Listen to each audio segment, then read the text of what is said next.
Buen día, mi nombre es Maylen Rosmary Zambrano Seche y explicaré a continuación las generalidades de la anatomía del miembro inferior, región muslo.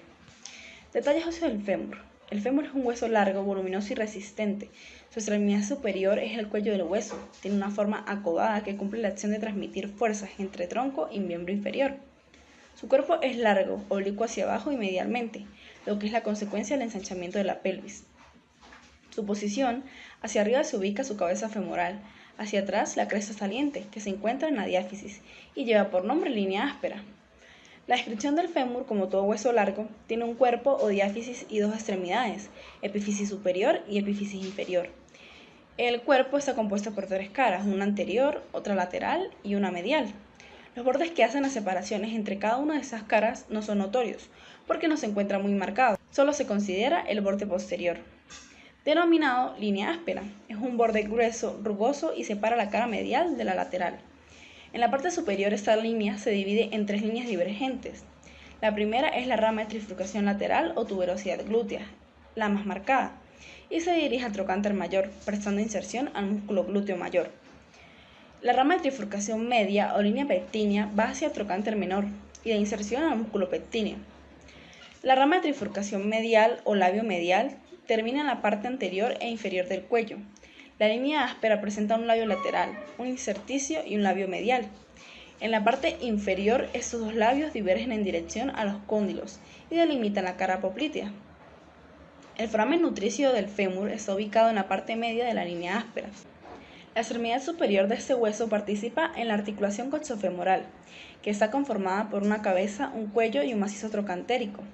La cabeza contiene la fosita de la cabeza femoral, donde se inserta el ligamento redondo. El macizo trocantérico está conformado por los trocánteres mayor y menor. El trocánter mayor es una eminencia cuadrilátera que presenta la fosa trocantérica, y el trocánter menor es un tubérculo grueso, y su relieve está originado por la inserción del músculo iliopsoas. El cuello quirúrgico corresponde a la unión del cuerpo del hueso con el macizo trocantérico. La extremidad inferior participa en la articulación de la rodilla. Presenta adelante una superficie articular llamada tróclea femoral, y abajo y atrás la fosa intercondilia, limitada por el cóndilo medial y el cóndilo lateral. Los cóndilos medial y lateral cada uno presenta una superficie articular destinada a girar sobre la superficie tibial correspondiente, y superior al cóndilo medial se encuentra el tubérculo del aductor. La rótula, también conocida como pantella, es un hueso corto, aplastado de adelante hacia atrás. Tiene forma triangular con base superior. En cuanto a su posición, es difícil diferenciar entre la rótula derecha y la izquierda. En ella se describen una cara anterior, una caída articular, una base, dos bordes, uno lateral y otro medial, y un vértice. Su estructura está constituida de tejido óseo esponjoso, rodeado por una cubierta compacta y delgada. La fosa poplitea. Sus bordes son el superolateral, compuesto por el músculo bíceps femoral, el superomedial por el músculo semitendinoso y semimembranoso, el borde inferolateral por la cabeza lateral del músculo gastrocnemio y el músculo plantar, el inferomedial por la cabeza medial del músculo gastrocnemio, el borde posterior por piel y fascia poplitea profunda, y por último el borde anterior por la cara poplitea del fémur, la cara posterior de la cápsula de la rodilla y el músculo popliteo. Su contenido es nervio ciático popliteo externo e interno, arteria y vena poplitea, nervio femorocutáneo posterior, vena safena externa y ramo genicular del nervio obturador. Articulaciones. Articulación coxofemoral. Une la cintura pelviana con la porción libre del miembro inferior, es decir, al hueso coxal con el fémur. Se conoce también como articulación de la cadera. Es sinovial, esferoide, sólida, estable y adaptada a sus funciones estáticas. Posee notable movilidad. Sus medios de unión son la cápsula articular, que forma un manguito que se inserta sobre el hueso coxal y en el cuello del fémur. Sus ligamentos son tres, que refuerzan la cápsula: ligamentos iliofemoral, pubofemoral e isquiofemoral, y otro que es intraarticular, el ligamento de la cabeza del fémur. La articulación de la rodilla es una articulación extensa que une el muslo a la pierna poniendo en contacto tres huesos: fémur, tibia y rótula. La articulación de la rodilla es sinovial. Desde el punto de vista mecánico es una troclear, compuesta por dos articulaciones más, la femorotibial, que es bicondilia, y la femororotuliana, que es una tróclea. Sus medios de unión son una cápsula fibrosa, que por disposición de las piezas óseas y los meniscos, en conjunto constituyen la articulación. Ligamentos. Anteriores, ligamento rotuliano, Posteriores, ligamento popliteo oblicuo y ligamento popliteo arcuato. Los colaterales son el ligamento colateral peroneo y colateral tibial. Los cruzados son el ligamento anterior y posterior. Relaciones. Anteriores con el cuádriceps femoral, el ligamento rotuliano y la rótula. Medialmente se relaciona con los tendones de la pata de ganso, lateralmente con la cabeza del peroné y con el tendón del bíceps femoral. Las relaciones posteriores de lateral a medial con el músculo gastrocnemio. Músculos de la región del muslo. En los músculos del muslo se distinguen tres compartimientos, uno anterior, uno posterior y otro medial, y comprenden una división anatómica que corresponde en conjunto a una distribución funcional. Los músculos del compartimiento anterior, el sartorio, un músculo largo y acintado, el cuádriceps femoral, el más potente. Los músculos de este compartimiento funcionan como extensores. Los músculos del compartimiento medial son el grácil, el pectíneo y los aductores, largo, corto y mayor. Estos músculos funcionan como aductores, acercan el muslo al plano sagital mediano del cuerpo. El músculo aductor mayor es el más voluminoso de los tres. Viene desde el coxal hasta la diáfisis y la extremidad inferior del fémur. Este músculo tiene doble inervación por el nervio obturador y el nervio ciático.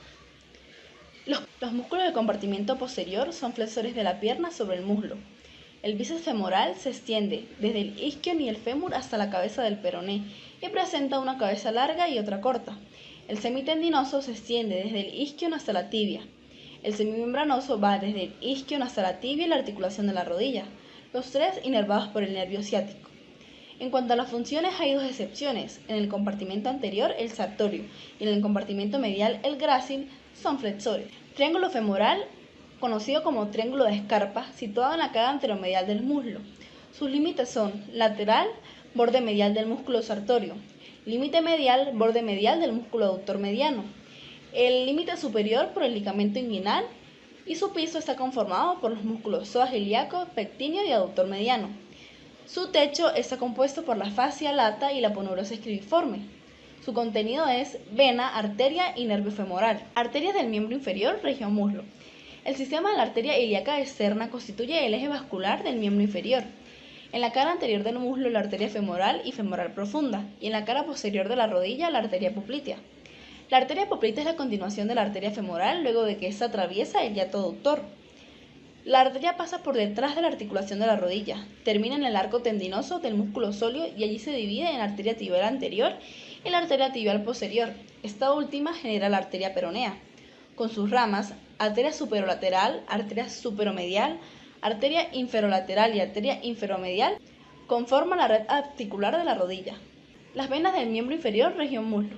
En la red venosa del miembro inferior se encuentra la vena femoral con sus afluentes, y haciendo énfasis en la vena poplitea, esta vena es satélite de la arteria poplitea y se origina en el arco tendinoso del sóleo por la unión de las venas tibiales anteriores con las posteriores. Se sitúa detrás y lateral a la arteria poplitea y termina en el hiato aductor. Los nervios del miembro inferior región muslo son el nervio femoral oclural, el nervio cutáneo femoral lateral, el nervio obturador, el nervio cutáneo posterior del femoral. Este es un nervio sensitivo que constituye un ramo colateral del plexo sacro. Sale de la pelvis menor atravesando el foramen ciático y sus ramos terminales perforan la fascia poplitea. El nervio ciático es el nervio más voluminoso del cuerpo humano. Se origina en el plexo sacro, desciende entre la tuberosidad isquiática y el trocánter mayor y sigue hasta el vértice de la fosa poplitea. Un cordial saludo, mi nombre es María Fernanda Mora Salcedo. A continuación explicaré la disección del miembro inferior, parte posterior. Antes de comenzar debemos saber que la disección en el cadáver es una práctica que separa y corta tejidos para el estudio interno de la anatomía humana. Es por ello que es fundamental tener en cuenta el respeto hacia el cadáver, porque cumple un papel importante en la enseñanza. Los elementos de protección personal, como el uso de bata clínica, mono quirúrgico, gorro quirúrgico, tapaboca, guantes, protectores oculares y tener al alcance una cruz roja. Los materiales para el cadáver son una sábana de algodón y una solución hidratante como la glicerina. Los instrumentos necesarios para la disección se dividen en instrumentos de corte o incisión, como el mango del bisturí número 3 y 4, en el cual el 3 recibe hojas del 10 al 15 y el 4 del 20 al 25. tijeras que pueden ser rectas para cortar material y curvas para cortar tejido. Por otro lado están los instrumentos de disección, como un separador de Farabeu para separar los planos superficiales, una pinza heomostática para sostener tejidos, un estilete para señalar estructuras y una sonda canalada para separar estructuras. También contamos con instrumentos de sutura como una pinza para suturar. Para lograr una disección correcta debemos aplicar las técnicas adecuadas. Al momento de colocar una hoja en el mango del bisturí se debe sostener la hoja con una pinza heomostática e introducirla en el mango del bisturí. La forma correcta de agarrar las pinzas es de igual forma en como agarramos el lápiz. Las tijeras deben mantener sus hojas cerradas al momento de penetrar los tejidos, para lograr una separación natural. Esto se denomina disección Roma. La maniobra del ojal es una maniobra que se usa para disecar colgajos de dermis. Se realiza una incisión de 2 centímetros a 3 centímetros del borde. Se introduce el dedo índice y se tira suavemente. Al tener claro todos estos aspectos es posible dar inicio a la disección. El miembro inferior es de gran importancia para el ser humano porque cumple funciones de mantener equilibrio, participar en la locomoción y cargar peso. El miembro inferior está compuesto por la cadera, el muslo, la rodilla, la pierna y el pie. El enfoque de esta disección se encuentra en la parte posterior del muslo, fosa poplitea y pierna, de la cual solo explicaré la parte posterior del muslo y la fosa poplitea. En el compartimiento posterior del muslo se encuentran los músculos isquiotibiales. Estos músculos se denominan así por su origen en la tuberosidad isquiática y su inserción en la tibia. La función es la extensión del muslo y la flexión de la pierna. Estos músculos son el bíceps femoral, el semitendinoso y el semimembranoso. Dado esto, iniciaré el procedimiento a seguir para la disección del muslo en su parte posterior. Se comienza con la incisión de la piel. Con el cadáver en posición cúbito-prono se realiza una línea limitante superior 3 dedos por debajo del surco o pliegue glúteo, de forma transversal o diagonal. Sin embargo, esta línea se omite si con anterioridad existe la disección de la región glútea. Una línea limitante inferior que va transversal 1 dedo por debajo de la cabeza del peroné, con finalidad de abarcar la fosa poplitea. Y una línea vertical longitudinal que une los 2 puntos medios de las líneas anteriores. A partir de esta línea de incisión se diseca la piel hacia los lados, exponiendo el plano superficial del muslo. Se debe conservar los nervios cutáneos, las venas superficiales y la fascia profunda. Posteriormente realizaremos la incisión de la fascia profunda con tijeras desde el glúteo mayor hasta la rodilla. Al abrirla encontraremos estructuras como el nervio cutáneo posterior del muslo, que envía ramas cutáneas a través de la fascia profunda a la parte posterior del muslo. El nervio ciático, que está debajo del músculo bíceps y se bifurca a nivel de la rodilla en nervio peroneo común hacia lateral y nervio tibial hacia medial. Después empezamos la ubicación de los músculos. En la parte superolateral del muslo se encuentra la cabeza del músculo bíceps femoral, inervado por el nervio tibial. Al colocar esta cabeza hacia afuera, encontraremos la cabeza corta del bíceps femoral, inervado por el nervio peroneo común. Luego, en la parte medial del muslo se encuentra el músculo semitendinoso, inervado por el nervio tibial, y se denomina así por su tendón largo en forma de cordón. Este tendón se encuentra en la porción medial de la rodilla, junto con los tendones de los músculos grácil y sartorio, formando la estructura denominada pata de ganso. Asimismo, con los dedos separamos el músculo semimembranoso. Este músculo está inervado también por el nervio tibial. Se denomina así por su tendón proximal en forma de membrana. En la parte profunda del compartimiento posterior del muslo se encuentra la porción isquiotibial del músculo aductor mayor, que forma el límite profundo de este compartimiento. Teniendo en cuenta el conocimiento de los bordes de la fosa poplitea y la bifurcación del nervio ciático a nivel de la rodilla, es posible empezar la explicación de la disección de la fosa poplitea.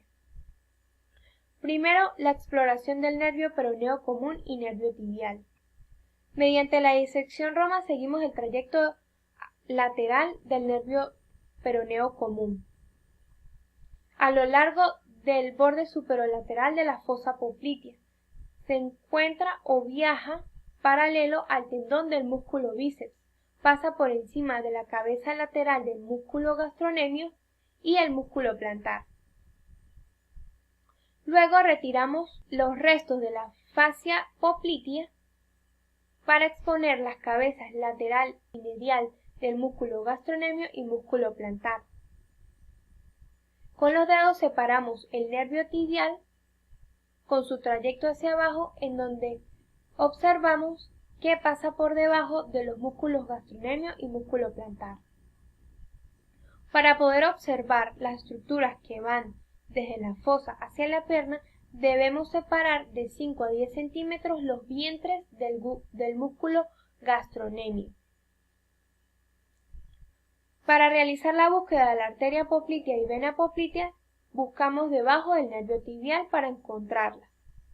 Estas arterias y venas popliteas están rodeadas por una vaina de tejido conjuntivo.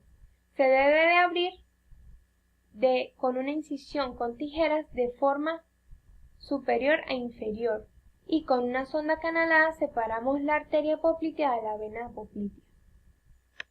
Es importante saber que la arteria poplitea forma parte de la red articular de la rodilla. Por ello debemos ubicar la arteria superomedial y superolateral de la rodilla en la parte más profunda de la fosa poplitea. Luego, en el trayecto más distal de la arteria poplitea se encuentra la arteria inferomedial y la arteria inferolateral de la rodilla. Para lograr verlas debemos retraer la arteria hacia atrás porque están debajo de las inserciones de los músculos gastrocnemios. Finalmente, debemos retirar la arteria y vena poplitea en su extremo más inferior para poder ubicar el músculo popliteo, que forma el piso de la fosa poplitea. Muchísimas gracias. Buenos días, mi nombre es Rodrigo Ramos. Yo les vengo a hablar sobre las generalidades de anatomía del miembro inferior de la pierna. Primero comenzamos con detalles óseos de la tibia y peroné. La tibia es un hueso largo, voluminoso, sólido, situado en sentido medial al peroné por debajo del fémur. La tibia presenta 3 caras. Como comenzamos con la cara medial, que es esta. La cara medial es subcutánea, muy superficial y expuesta a los traumatismos. En su parte superior da inserción a los músculos que constituyen la pata de gansos, que serían el semitendinoso, el sartorio y el gracil. Los músculos se insertan por aquí. La cara lateral es esta, es cóncava en sus 2 tercios superiores para la inserción del músculo tibial anterior, se vuelve convexa abajo y rodea el hueso de lateral a medial hacia adelante para hacerse anterior. Después seguiremos con la cara posterior, que es esta. La cara posterior está atravesada arriba por una cresta oblicua de arriba hacia abajo y de lateral a medial. En ella se inserta el músculo sóleo. La línea del sóleo, que es esta que podemos ver aquí, divide esto en una parte superior relacionada con el músculo popliteo y después en una parte inferior relacionada con el músculo flexor largo de los dedos. Después de la cara pasamos para los bordes de la tibia, que tiene 3. El borde anterior, obtuso y redondeado en sus extremos, es neto y cortante en su parte media, es la cresta de la tibia. En su parte superior sitúa lateral una saliente, la tuberosidad tibial. La tuberosidad tibial es esta que podemos ver aquí. El borde medial, que es este, sería poco marcado arriba, es más saliente abajo y da inserción a la fascia profunda de la pierna y a fascículos de flexor largo de los dedos. Borde interóseo, este es el borde interóseo. El borde interóseo es lateral, en él se inserta la membrana interósea, se divide abajo en 2 ramas que van a circunscribir en la extremidad inferior del hueso la cara articular del peroné. Los 2 extremos, el extremo superior sería este, más macizo que el inferior, también se llama macizo tibial, presenta en su cara superior dos superficies articulares, denominadas cavidades glenoideas, interna y externa o mesetas tibiales que articulan con los condilos del fémur. Entre ambas existe una saliente denominada espina de la tibia por delante, de la cual encontramos la superficie periespinal y por detrás la superficie retroespinal. Aquí se insertan los ligamentos cruzados de la rodilla que se dirigen hacia los cóndilos. Después seguiremos con el extremo inferior. El extremo inferior es más pequeño, articula por su cara interior con el tarso, por su cara externa articula con el peroné y el astrágalo, por su cara externa articula con el peroné y el astrágalo, por su cara interna desciende con una saliente denominada malilo-tibial que forma la parte interna del tobillo cutáneo, el cual por su parte interna articula con el astrágalo. El peroné, como podemos ver, es el hueso lateral de la pierna, situado en sentido lateral de la tibia.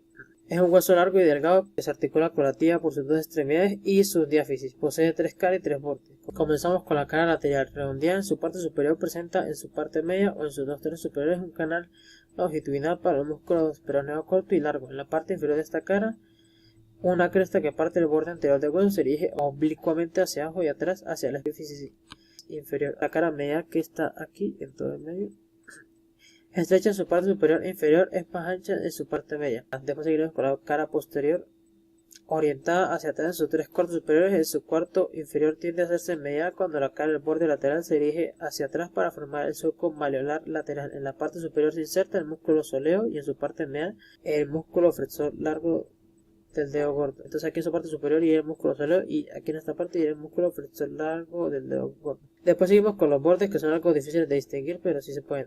Comenzamos con el borde anterior, que es este, vertical, ligeramente cóncavo hacia adelante, se encuentra bien marcado. Después seguimos con el borde interóseo, que también iría en casi toda la mitad. Aquí se inserta la membrana interósea. Esta membrana no llega hasta la cabeza del peroné, dejando un espacio para el pasaje de los vasos tibiales anteriores. Y terminamos con el borde posterior, que es este.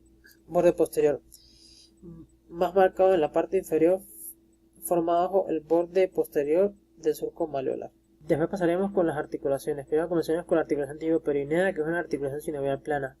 La superficie tibial es plana, casi redonda, situada atrás y lateralmente a la tuberosidad lateral del hueso. La cápsula fijada contra una superficie articular está reforzada por 2 ligamentos, como podemos ver aquí, que es el ligamento posterior y anterior. Está formado por fascículos fibrosos dirigidos de arriba hacia abajo y de medial a lateral, que se insertan delante de la cara articular tibial y se dirigen a la cabeza del peroneo, donde se insertan, como podemos ver aquí. Posterior, más débil, se extiende desde la cara posterior de la tibia hasta la cabeza del peroneo. Arterias y nervios. Las arterias provienen de la arteria recurrente tibial anterior, los nervios proceden del nervio peroneo común. Después pasamos por la siguiente articulación, que es la sindesmosis tibioperineal. Sindesmosis tibioperineal es una articulación fibrosa de tipo sindesmosis que se ubica en los extremos distales de los huesos de la pierna. La superficie tibial es vertical, cóncava de adelante hacia abajo, triangular, orientada en sentido lateral posterior.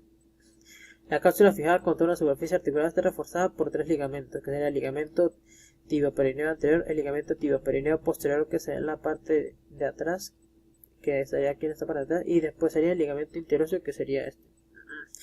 Ligamento tibioperineo anterior, muy potente, cuyas fibras se insertan por delante de la superficie articular de la tibia y se dirigen a la parte anterior del malleolo perineo. Ligamento tibioperineo posterior, también muy robusto, que transcurre desde el borde posterior de la cara tibial hasta la parte posterior del malleolo peroneo. Y el ligamento interioso, que es entre ambos huesos, situado en la parte superior de la articulación, formado por fascículos cortos y resistentes oblicuos del peroneo a la tibia. Nervios y arterias. Las arterias derivan de la peronea anterior y posterior y de la malleolar lateral. Los nervios proceden del nervio peroneo profundo y del nervio cutáneo solar lateral. Después pasamos a la última articulación, que sería la articulación talocrunal. Es la articulación de la garganta del pie. Une el esqueleto de la región de la pierna, o sea, la tibia del peroné, con el astrágalo, como podemos ver aquí. Es una articulación sinovial de tipo ganglimo, móvil y sólida a la vez. Superficies articulares. Del lado de la pierna, la superficie articular presenta un techo tibial y 2 caras laterales constituidas por los malleolos tibial y peroneo. El techo lo constituye la superficie distal de la tibia. Las superficies laterales son verticales, están constituidos lateralmente por la cara medial del malleolo lateral. Después seguimos con la cápsula articular de la articulación talocrunal. Es delgada anterior y posteriormente, pero está reforzada a cada lado por los resistentes ligamentos colaterales laterales y mediales, como podemos ver aquí. Su membrana fibrosa se inserta superiormente en los bordes de las superficies articulares de la tibia y en los malleolos e inferiormente en el astrágalo. Los nervios proceden de los nervios tibial y peroneo profundo. Y después seguiríamos con las irrigaciones, que comenzaríamos con las arterias. Comenzaríamos con la arteria poplitea. Interpuesta entre la femoral y las arterias tibiales, asegura la vascularización de la rodilla, la pierna y el pie. Su trayecto es oblicuo hacia abajo y lateralmente en su primer tercio. Los siguientes son verticales, ligeramente mediales al eje del miembro. La arteria pasa por detrás de la articulación de la rodilla y termina en el arco tendinoso del músculo soleo. Podemos ver aquí está la arteria poplitea, que pasa por la articulación de la rodilla, como podemos ver aquí. Sus ramas colaterales serían las arterias surales externa o interna, arteria superior medial de la rodilla, arteria superior lateral de la rodilla, arteria medial de la rodilla, arteria inferior medial de la rodilla, arteria inferior lateral de la rodilla, y su rama terminal sería la arteria tibial anterior. Comienza a nivel del arco tendinoso del soleo, se dirige hacia abajo y hacia adelante en la región posterior de la pierna, pasa por encima de la membrana interiosa y aparece en el compartimento anterior de la pierna. Como podemos ver aquí, está la arteria tibial anterior, sería esta. Después pasaríamos con la arteria tibial posterior, origina por debajo del arco tendinoso del soleo y es una de las dos ramas de bifurcación de la arteria poplitea. Se encuentra aplicada al gastrocnemio y del soleo, transcurre en un sentido vertical según el eje de la pierna. Sus ramas colaterales están destinadas a los músculos vecinos, el soleo, el tibial, el posterior, el flexor largo y los gordos y los dos peroneos largo y corto. Después las ramas terminales, que son las ramas perforantes y la rama malleolar lateral. Aquí está la rama perforante. Después estaríamos con la arteria peronea. Está aquí, la arteria peronea. Originada de la arteria tibial posterior, se separa ella dirigiéndose hacia abajo y en sentido lateral. Luego se hace vertical y asciende por la cara posterior de la pierna hasta la extremidad inferior de la membrana interósea, donde termina. Es una arteria destinada únicamente a la pierna y su diámetro varía en razón inversa al diámetro de la arteria tibial posterior. Después pasaríamos con las venas que están aquí. De las venas tenemos dos, la vena safena mayor y la vena safena menor. Vena safena menor. Nace en la vena dorsal lateral, pasa detrás del malleolo lateral, sigue el borde lateral del tendón calcáneo en el tercio superior de la pierna, perfora la fascia superficial y se sitúa en el surco que separa las dos casas del gastrocnemio. Asciende así hasta la fosa poplitea, se inclina hacia adelante, perfora la fascia profunda y termina en la vena poplitea. En su desembocadura, la vena safena menor recibe una vena supraficial que contornea la cara medial del muslo y termina en la vena safena magna. Como podemos ver, aquí es la vena safena menor. Esto. Después pasamos a la vena safena magna. Se origina por delante del malleolo medial como continuación de la vena dorsal medial. Su trayecto general es vertical y ascendente. Está situada en la cara medial de la pierna, luego en la cara medial de la rodilla, donde es flanqueada por el nervio safeno. En el muslo se inclina hacia adelante, alcanza el triángulo femoral y describe allí un arco cóncavo abajo y lateralmente el arco de la safena magna, que atraviesa la fascia cribiforme por el hiato safeno, limitada lateralmente y abajo por el borde facilforme. Con un asta superior y un asta inferior. De esta manera la vena safena magna termina en la vena femoral. Podemos ver aquí la vena safena magna y va terminando más o menos como por aquí. Pasamos con las inserciones o los nervios. Comenzaríamos con el nervio peroneo común, que se origina en el vértice de la fosa poplitea, en el punto en el que el pecio femoral se separa del semimembranoso. Se ha visto que puede originarse mucho más arriba en el muslo o en la región glútea. Su trayecto es oblicuo abajo y lateralmente a lo largo del tendón de bíceps, al que sigue alcanza a alcanzar el peroné, que contornea su cuello y penetra en el compartimento lateral de la pierna, donde termina por bifurcación el nervio peroneo superficial y el nervio peroneo profundo. Como podemos ver, este es el nervio peroneo común. Después pasamos al nervio tibial. El nervio tibial es el ramo de la bifurcación media del nervio ciático, más voluminoso que el ramo lateral. Está destinado a la cara posterior de la rodilla y de la pierna y a la planta del pie. Su trayecto se origina en el vértice superior de la fosa poplitea, salvo en caso de bifurcación alta del ciático. Prolonga la dirección general de su tronco de origen, desciende en el eje de la región poplitea vertical. Como podemos ver, aquí está el nervio tibial. Después pasamos con el nervio safeno. El nervio safeno, rama posterior y medial del nervio femoral, desde su origen transcurre hacia abajo y medialmente en la parte lateral de la vaina de los vasos femorales. Al llegar al tercio medio se introduce la vaina y se aplica a la cara anterior de la arteria femoral, a la que acompaña hasta el hiato abductor. En su trayecto de un ramo articular y filetes cutáneos que perforan las fascias y las reparten en la parte inferior y media del muslo, en el conducto de todo el nervio sale de la vaina muscular y el meje aislado con la arteria descendente de la rodilla. Como podemos ver, aquí está el nervio safeno y su rama, que es la rama infrarrotuliana del nervio safeno. Muchas gracias, eso fue todo. Buen día, mi nombre es Angie Frangeli Morales Pulido y a continuación voy a explicar la disección de miembro inferior, parte posterior, específicamente la disección de la pierna.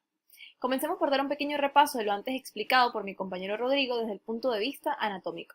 La pierna se encuentra formada por dos huesos de diferente tamaño, la tibia y el peroné. La tibia es un hueso grande y voluminoso que se encuentra en sentido medial al peroné y unido a él por medio de la membrana interósea. Forma parte de la articulación de la rodilla y se encuentra debajo del fémur. Por otro lado tenemos al peroné, que es un hueso largo y delgado que se articula con la tibia por sus dos extremidades, su extremo proximal y su extremo distal. El peroné se encuentra rodeado de músculos excepto en estas dos extremidades. Forma parte de la articulación talocrural y representa estabilidad para la misma. También es la estructura ósea encargada de cargar el peso de la pierna. Por otro lado debemos tomar en cuenta lo que es la fascia crural. La fascia crural representa la fascia profunda de la pierna, a la cual están unidas los músculos subyacentes, tal como el músculo sartorio. La fascia crural se une al peroné por medio de dos tabiques intermusculares, el tabique intermuscular posterior y anterior. Recordemos que un tabique intermuscular es aquel que nos divide o nos separa a un músculo de otro. Teniendo esto en cuenta, podemos decir que la tibia, el peroné, la membrana interósea y los dos tabiques intermusculares nos dividen la pierna en tres compartimientos: un compartimiento posterior, un compartimiento lateral y un compartimiento anterior. El compartimiento posterior, que es el que tomaremos en cuenta a modo de esta disección, se encuentra dividido a su vez por un tabique intermuscular, que nos separa a los músculos de la parte posterior en dos grupos, un grupo superficial y un grupo profundo. El grupo superficial de la parte posterior de la pierna está formado por tres músculos: el músculo gastrocnemio, el músculo sóleo y el músculo plantar. Estos tres músculos realizan la acción conjunta de la flexión del pie y la flexión de la pierna. Por otro lado tenemos a los músculos del compartimiento profundo de la pierna, de la parte posterior, formados por cuatro músculos: el músculo popliteo, el músculo tibial posterior, flexor largo del hallux y flexor largo de los dedos. Estos cuatro músculos realizan la acción conjunta de la flexión del pie, la inversión del pie y la flexión de los dedos. Pasos para realizar la disección. El primer paso que tomaremos en cuenta para realizar la disección será visualizar la zona de corte y marcar dicha zona. Esto nos va a permitir realizar un corte con mayor precisión.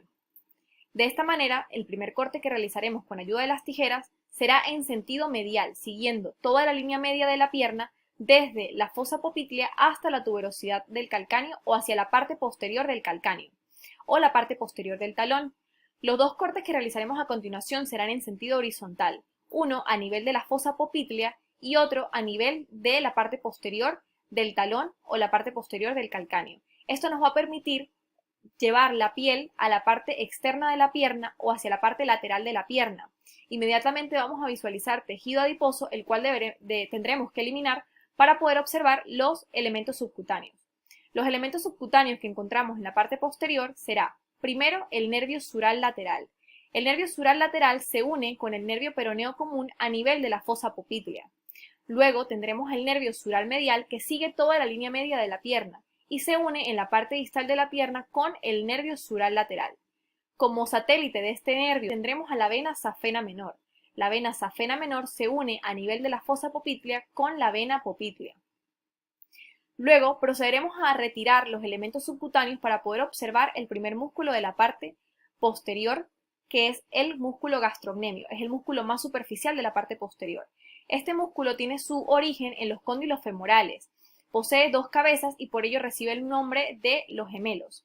La cabeza medial de este músculo gastrocnemio se origina del cóndilo medial del fémur y la cabeza lateral de este músculo gastrocnemio se origina de la parte posterior del cóndilo lateral del fémur. Ambas cabezas van a llegar al tendón de Aquiles. Este tendón confluye en la tuberosidad del calcáneo. También se le conoce como tendón del calcáneo. La acción de este músculo será la flexión del pie y la flexión de la pierna. Se encuentra inervado por el nervio tibial y se encuentra a su vez irrigado por las arterias gastrocnémicas. Luego, para poder observar el músculo que yace en la parte inferior del músculo gastrocnemio, tendremos que cortar las cabezas en su origen en los cóndilos femorales para poder observar el músculo sóleo. El músculo sóleo yace en la parte inferior del músculo gastrocnemio. Al cortar las cabezas del músculo gastrocnemio lo podremos observar. El músculo sóleo tiene su origen en la línea muscular del sóleo en la tibia y en la cabeza del peroné. Este músculo sóleo va a insertarse en el tendón del calcáneo. Tiene un vientre muy ancho que va desde la parte lateral hacia la parte medial, como lo podemos observar acá en el video. Entre el músculo sóleo y el músculo gastrocnemio podremos observar el tendón del músculo plantar. Muchas personas no tienen ni músculo ni tendón plantar. A modo de este cadáver lo podemos observar. Este tendón en la parte proximal de la pierna se observa entre el músculo gastrocnemio y el músculo sóleo, pero a nivel de la parte distal de la pierna, este tendón confluye en el tendón del calcáneo o el tendón de Aquiles, que llega a la tuberosidad del calcáneo. El músculo plantar es muy pequeño, pero tiene una acción importante, ya que participa en la flexión del pie, la flexión de la pierna, el salto y el trote. Luego tendremos que retirar el tendón de Aquiles. Para hacer esto, tendremos que realizar un corte con tijeras a 5 centímetros por encima del calcáneo. Luego, con los dedos, tendremos que retirar este tendón con cuidado de no dañar los músculos que se encuentran en la parte de abajo de este tendón. Con tijeras procedemos a realizar el corte del músculo sóleo en la tibia medial, cuidando su origen en la cabeza del peroné.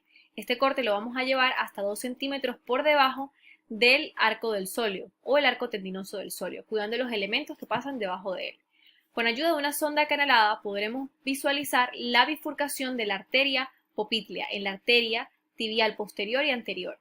Debemos recordar que esta arteria, al pasar debajo del arco del sóleo, la vamos a denominar como la arteria tibial posterior. Levantar el arco del sóleo y llevarlo hacia la parte externa de las piernas nos va a permitir visualizar el paquete vasculonervioso de la parte profunda de la pierna y los músculos que yacen ahí. Como podemos observar en el video, tenemos acá el nervio tibial posterior que pasa por la parte medial de la pierna, por la tibia y llega al canal retromaleolar para luego terminar su trayecto en el pie. Acá podremos visualizar la arteria y la vena tibial posterior. Al levantar el paquete vasculonervioso también podremos observar los músculos de la parte profunda de la pierna. Primero observamos el músculo flexor largo del hallux. Este músculo tiene su origen en los 2 tercios inferiores del peroné y se inserta en la falange distal del primer dedo. La función de este músculo es la flexión del primer dedo. Luego podremos visualizar al músculo flexor largo de los dedos. Este músculo tiene su origen en el tercio medio de la tibia y se va a insertar en las falanges distales del segundo al quinto dedo, realizando la flexión de los mismos.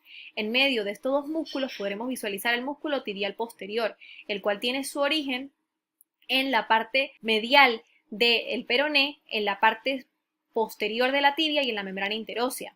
Su inserción va a estar dada en la tuberosidad del navicular, los 3 cuneiformes y los 3 metatarsianos medios. La función de este músculo va a ser la flexión del pie, la inversión y participa también en la flexión de la pierna.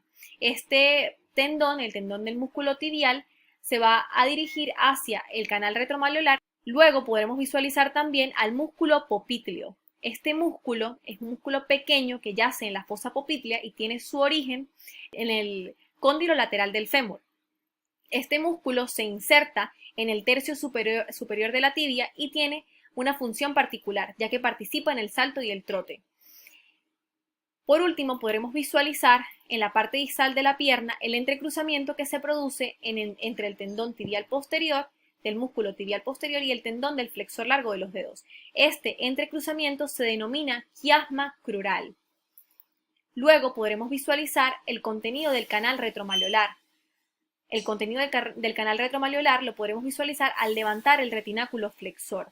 Es importante tener conocimiento de cómo se distribuyen ellos en el canal retromaleolar. Para ello podremos utilizar la mnemotecnia Tiffin, en donde podremos visualizar primero al tendón del músculo tibial posterior,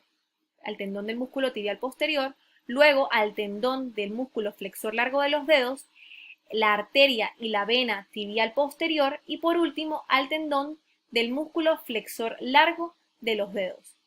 Muchísimas gracias.